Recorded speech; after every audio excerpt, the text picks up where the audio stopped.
Hello friends, स्वागत है आप सभी का हमारे चैनल में। आज का डिक्टेशन है उच्च गति लेखन अभ्यास 4। Ready, start. 100 शब्द प्रति मिनट। इस बात पर गौर किया जाना चाहिए कि देश में हिंदी आशुलिपिकों की कमी क्यों है। हिंदी आशुलिपि का आरंभ इस देश में 1907 से हो चुका है, तथापि जो कुछ प्रयत्न इसके विकास के लिए किए गए वे हिंदी प्रेमियों द्वारा किए गए।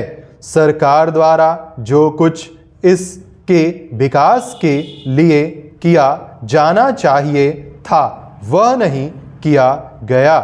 यह निश्चित हो गया था कि संविधान के लागू होने के बाद इस देश की राजभाषा हिंदी होगी, किंतु जो कुछ निश्चय किया गया था उसको पूरा करने के लिए आवश्यक प्रयत्न नहीं किए गए। उस समय किसी भी तरफ से यह बात नहीं कही गई कि हिंदी में काम न हो, किंतु धीरे धीरे समय बीतने के साथ साथ कुछ प्रदेशों की ओर से अवश्य कहा गया कि अभी उनके प्रदेशों में हिंदी का पर्याप्त ज्ञान लोगों को नहीं हुआ है, अतः यह काम धीरे धीरे किया जाए।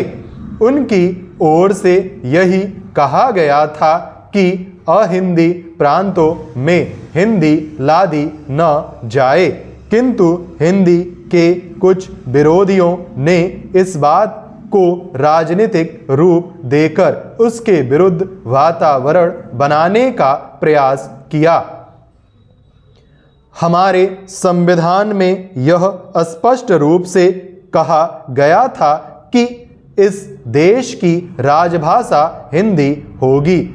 उसके लिए यह तय किया गया था कि 15 वर्ष के भीतर हिंदी का विकास किया जाए। यह अवधि 1965 की जनवरी 26 को पूरी हो गई थी, किंतु हिंदी के विकास के लिए जो कुछ किया गया था वह काफ़ी नहीं था। संविधान के निर्माताओं द्वारा यह आशा की गई थी कि इस बीच में देश में हिंदी का प्रचार और प्रसार इतना अधिक हो जाएगा कि इसको राजभाषा बनाने में कोई कठिनाई नहीं होगी। विज्ञान, तकनीकी एवं विधिक क्षेत्र में हिंदी का प्रयोग नहीं के बराबर होता था, अतः यह स्वाभाविक था कि उस दिशा में प्रगति भी अधिक नहीं हो सकी।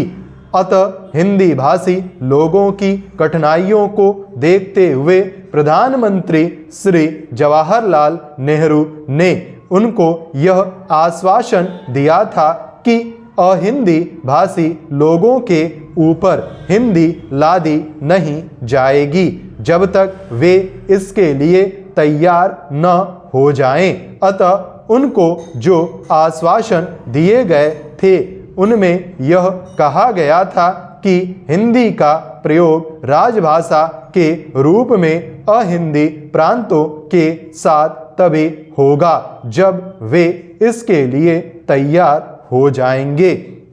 अतः राजभाषा अधिनियम बनाकर हिंदी के साथ अंग्रेजी के प्रयोग को भी जारी रखने की अनुमति दे दी गई। यह सुविधा उनको दी गई थी जो कि हिंदी नहीं जानते थे। हिंदी प्रांतों में भी इस सुविधा का अनेक लोगों ने फायदा उठाना उचित समझा और हिंदी की प्रगति में ढील आ गई, किंतु केंद्र ने बराबर इस चीज पर नजर रखी और हिंदी के प्रयोग एवं प्रसार के लिए और भी दृढ़ता के साथ उपाय किए। जब तक यह नहीं किया गया था तब तक इस काम में थोड़ी बहुत ढील रही, किंतु अब हिंदी प्रांतों में हिंदी में काम होने लगा है। स्टॉप।